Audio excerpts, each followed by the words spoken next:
벨사살 왕이 누굽니까? 우리가 오늘 본문에 보면 벨사살 왕이 2절 중반절에 보니까 느부갓네살 왕이 바로 그의 부친이라고 이렇게 소개하고 있습니다만, 역사적 사료에 의하여 보면 느부갓네살 왕이 하나님의 징치하심을 받고 죽은 다음에 그 후대에 세 번째씩이나 왕이 지나갑니다. 그리고는 마침내 그 이후에 네 번째 왕이 등장하는데 나보니두스라고 하는 왕이 등장합니다. 그러니까 오늘 본문의 벨사살 왕은 이 나보니두스라고 하는 왕의 바로 장자입니다. 그런데 왜 오늘 벨사살 왕은 느부갓네살 왕을 자신의 부왕이라고 그렇게 했을까요? 그는 느부갓네살 왕의 후광을 좀 등에 업고 싶은 충동이 강한 사람이었습니다. 어찌 보면 느부갓네살 왕과 흡사한 인물이라고 볼 수 있죠. 그래서 그의 입지를 세우기 위해서 이런 표현을 했다고 볼 수 있는 것이죠. 그리고 전통적으로 아주 위대한 성읍을 이룬 왕이 있다면, 조상적으로부터 내려온 그런 왕이 있다면 그 왕의 후계자라고 하는 사실을 부각시키고 싶었던 거죠. 그래서 느부갓네살 왕을 부왕이라고 칭하고, 바로 우리 선대 아버지와 같은 자로서 그렇게 높이 평가해서 추앙해서 올리고 싶은 충동이 그에게 있었던 것임을 알 수 있습니다. 자, 그런데 중요한 것은 느부갓네살 왕 못지않게 오늘 벨사살 왕도 교만하기가 이를 데 없었다는 것이죠. 그래서 심지어 느부갓네살 왕이 초입 단계에 유다를 정복하고 성전에서 가지고 왔던 그 성물들, 성스러운 그릇들을 가지고서 자신이 잔치를 벌이는 1000명의 그 많은 사람들 앞에서 성전에서 가지고 온 그 그릇에다가 술을 따라 마시고서 참 교만하고 방자히 행동하고, 그리고는 거기에다가 또 한층 더하여서 온갖 우상을 찬양하고 경배했다는 사실이죠. 하나님께서 진노하셨습니다. 왜 하나님께서 노하셨을까요? 이 벨사살 왕의 교만이 하늘을 찌를 듯했고, 또 바벨론에 끊임없이 진행되고 있는 이 우상숭배 역사, 그래서 하나님께서는 이 모든 우상 가운데 그 모든 것들을 징치하시는 전능하신 하나님임을 나타내시고자 하셨던 거죠. 마치 애굽의 바로왕의 교만 방자하고 하나님의 백성들을 보내지 않고 하나님의 뜻을 거스리고 온갖 우상숭배에 빠져 있을 때 하나님께서 지도자 모세를 급파해 가지고 내 백성을 보내라. 그리고는 그 백성을 보내지 않으니까 10가지 재앙을 내렸는데, 이 10가지 재앙 속에는 애굽에 있는 모든 신을 여호와 하나님께서 지배하시고 그리고 징치하시고, 애굽에 있는 모든 신이 여호와 하나님의 그 전능하심 앞에 굴복하고 무릎 꿇었다고 하는 것을 나타내시는 거죠. 여러분, 그 잡신과 우상 숭배의 역사들이 힘을 발휘하고 하나님 앞에 대적했다는 의미가 아니라, 그 모든 우상은 그 어떤 능력도 나타내지 못하는 그냥 피조물의 돌과 같은 것이요, 어떤 형상에 불과한 것이라는 것을 하나님께서 만천하에 선포하시고 나타내 주셨던 것이죠. 오늘 벨사살 왕이, 자, 2절 말씀해 보세요. 벨사살이 술을 마실 때 명하여 그의 부친 느부갓네살이 예루살렘 성전에서 탈취하여 온 금은 그릇을 가져오라 명하였으니. 왜 이렇게 했겠습니까? 다른 우상을 찬양하고 그리고 자신의 왕권이 건재하다는 것을 1절에 보면 그의 귀족 1000명을 위하여 그랬습니다. 자신의 왕권의 세력을 귀족들 앞에서 드러내고 내가 이런 사람이라고 우쭐대면서 자신의 입지를 세우기 위해서 그렇게 했다는 거죠. 그것도 유다 나라에서 성전에서 가지고 온 성물을 함부로 했다는 것은 유다 나라를 능멸했을 뿐만 아니라 여호와 하나님의 이름을 망령되이 일컬는 것에 적극적으로 그가 동참했다는 것을 의미합니다. 그래서 하나님께서 친히 진노하시고 심판의 역사를 진행하지 않을 수 없는 그런 상황이 됐다는 사실을 보게 되는 것이죠. 여러분, 느부갓네살 왕이 유다 성전에서 가지고 온 그 선물들을 어디다 두었습니까? 바벨론의 벨 신전에다가 두었죠. 왜 벨 신전에다 두었습니까? 유다 나라의 신은 벨 신에 비교해 볼 때 아무것도 아니라는 겁니다. 한마디로 말해서 여호와의 이름을 능멸하고 망령되이 일컬고 조롱한다는 그런 의미가 있죠. 바로 그 신전에서 가지고 온 겁니다. 그리고 거기다가 술을 따라 먹으면서 조롱하는 거죠. 유다 나라 백성들을 조롱하고 또 하나님을 믿는 사람들을 조롱하고 또 여호와 하나님의 이름을 망령되이 일컬는 것이죠.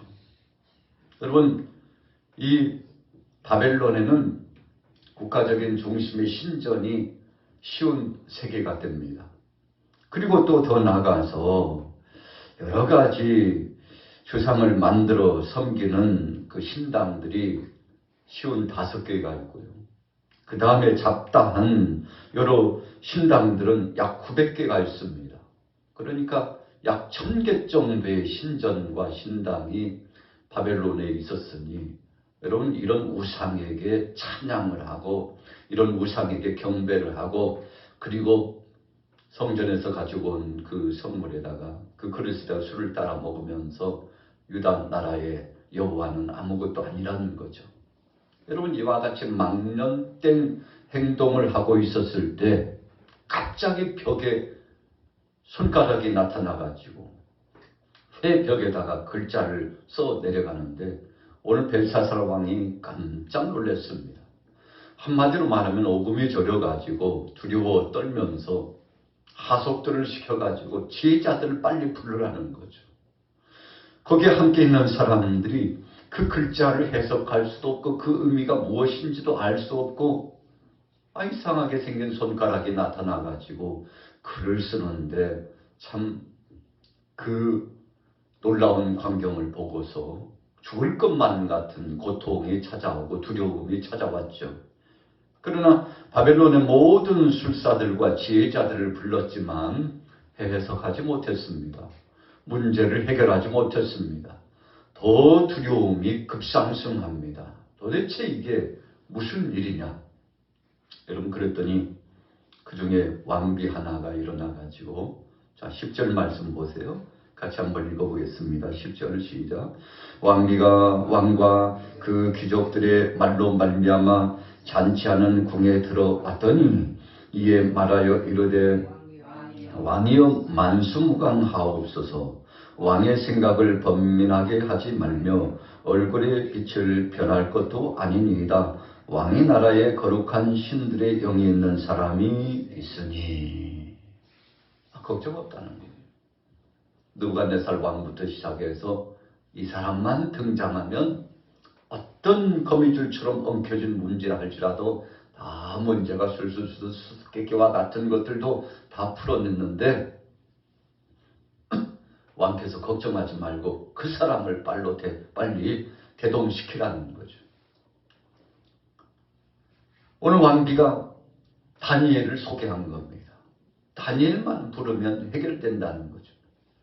다니엘을 급하여서 불러오는데 참 그 누구도 해석하지 못했으나 오늘 본문의 말씀 이 벽에 쓴 글자를 다니엘이 해석하게 됩니다.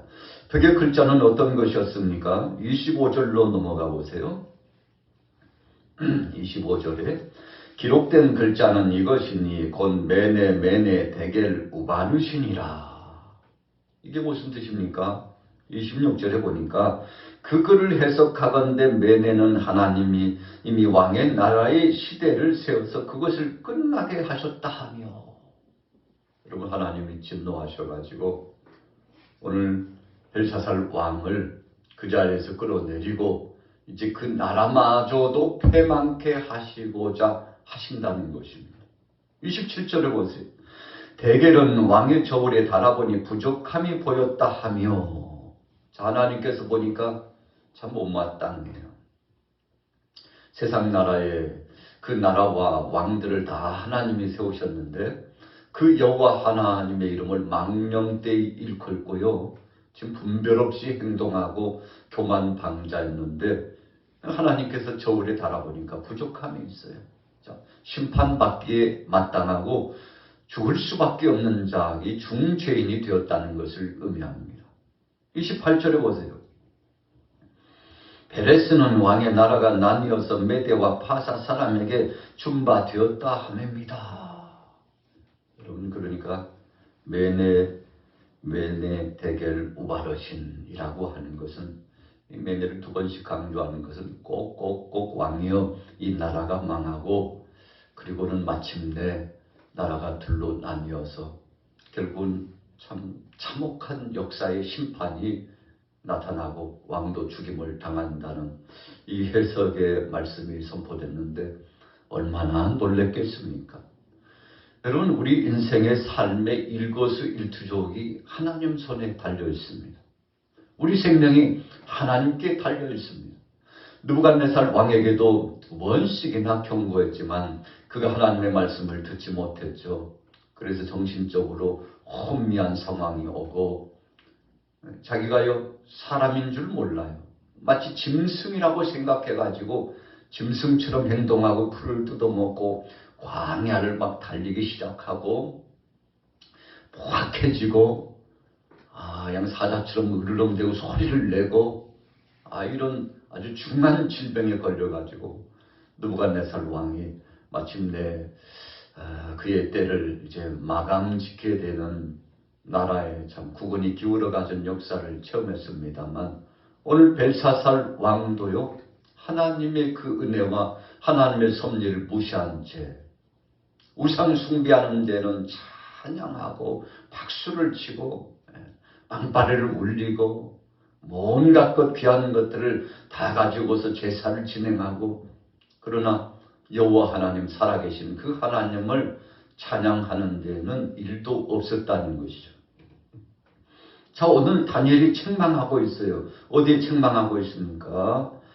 자, 오늘 21장 중반절에 보세요. 하나님이 사람 나라를 다스리시며 자기의 뜻대로 누구든지 그 자리에 세우시는 줄을 알기에 이르렀나이다. 누가요? 직전에 부왕이라고 칭하고 있는 느부갓네살 왕이 이 모든 것들을 알고 깨달았으나 하나님 뜻 가운데 돌아오지 못하고 회개하지 않았다는 것입니다. 그런데 왕마저도 그런 전철을 밟고 있으니 참 안타깝다는 것입니다. 22절 보세요. 벨사살이여 왕은 그의 아들이 되어서 이것을 다 알고도 아직도 마음을 낮추지 아니하고. 여러분, 죄 가운데 참 하나님께서 때로는 간악한 죄라고 하시는 죄가 어떤 죄입니까? 알고도 짓는 죄입니다. 내가 이렇게 하면 하나님의 심판을 받고 하나님의 뜻을 거스르는 것이고, 내가 이렇게 하면 하나님이 영광을 받을 수 없고 하나님의 이름을 망령되이 일컫는다는 것을 알고 있음에도 불구하고 유혹에 빠지고 하나님의 뜻을 거스려서 끊임없이 죄의 길로 빠지는 건데, 이 벨사살 왕의 죄가 알고도 짓는 아주 중한 죄를 범한 겁니다. 여러분, 성경에도 보면은 알고도 짓는 죄를 범하는 사람들이 얼마나 큰 심판을 받았는지를 잘 말씀하고 있죠. 더욱이 더 나아가서는 성령을 회방하는 죄는, 그런 죄는 용서받지 못한다. 여러분, 그 말씀을 다시 한번 재해석해 보면 그것이 죄인 줄도 알고 그것을 쫓아가고 끊임없이 하나님의 뜻을 대적하면서 이중죄, 삼중죄 겹겹이 죄를 범하고 하나님의 뜻을 거스리는 자입니다. 회개가 없어요. 변화가 없습니다. 더욱이 소망이 없는 사람이에요. 여러분, 심판밖에 없다는 사실 아니겠습니까? 오늘 벨사살 왕이 교만방자기가 끝이 없었다는 것입니다. 자, 23절 후미해 보세요. 새와 나무 돌로 만든 신상들을 찬양하고 도리어 왕의 호흡을 주장하시고 왕의 모든 길을 작정하시는 하나님께는 영광을 돌리지 아니한지라. 여러분, 참 다니엘이 참 대단한 인물입니다. 적국의 그 수장 앞에서 얼마나 깜짝하지 않습니다. 네가 이것을 잘 해석해주면, 이상한 손가락 글자를 잘 해석해주고 네가 이 미래에 대해서 예견해주면은 너에게 큰 상을 주리라. 그런데 다니엘이 뭐라고 말합니까? 왕이여, 저는 그런 거 필요 없습니다. 왕이나 가지소서. 다른 사람에게 주소서. 여러분, 다니엘은요, 이 명예욕도 물욕도 없었습니다. 그냥 선지자로서 하나님의 뜻을 전하면 그뿐입니다. 그래서 누구를 통해서 아첨을 하거나 여러분 인간적인 육신적인 소욕과 입지를 나타내고자도 원하지 않았습니다. 왕이요, 다른 사람에게 주셔서 그러지 않는다 할지라도 나는 이것을 정확하게 해석하고 하나님이 왕께 전달하게 하시고자 하시는 뜻을 그대로 전하겠습니다. 여러분, 참 믿음의 사람이죠. 어떤 상황 속에서든지 하나님의 뜻을 전하는 믿음의 사람인데, 그가 하나님의 뜻을 다 전하고 벨사살 왕에게 지금이라도 빨리 회개하라는 것이죠. 그러나 그가 회개하지 않았죠. 하나님 앞에 돌아오지 않았습니다. 어떻게 됐나요? 자, 오늘 29절 넘어가 봅니다. 29절 같이 읽습니다. 시작.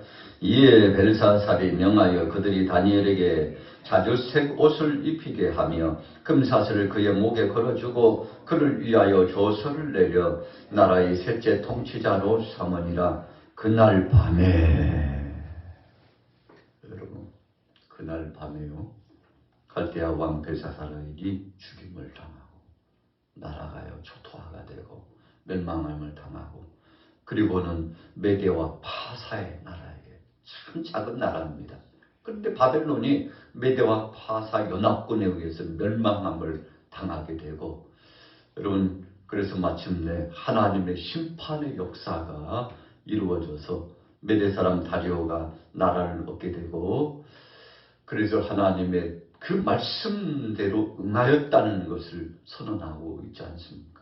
한 나라가 세워지는 것도, 한 나라가 내려지는 것도, 여러분, 이 나라의 흥망성쇠가 하나님 손에 달려 있습니다. 우리 대한민국도 마찬가지, 세계 어떤 나라도 마찬가지입니다. 여러분, 그래서 우리 사람들이 뭐 이렇네 저렇네 해도 하나님이 하시면 되는 것이고, 하나님이 역사해 주시지 않으면 또 안 되는 것입니다. 그래서 우리는 두렵고 떨림으로 그 하나님의 역사하심을 늘 우리 마음속에 품고 살아가야 되는 거 아니겠습니까? 오늘 벨사살 왕이 느부갓네살 왕의 그 위세를 등에 업고서 뭐 해보려고 했죠.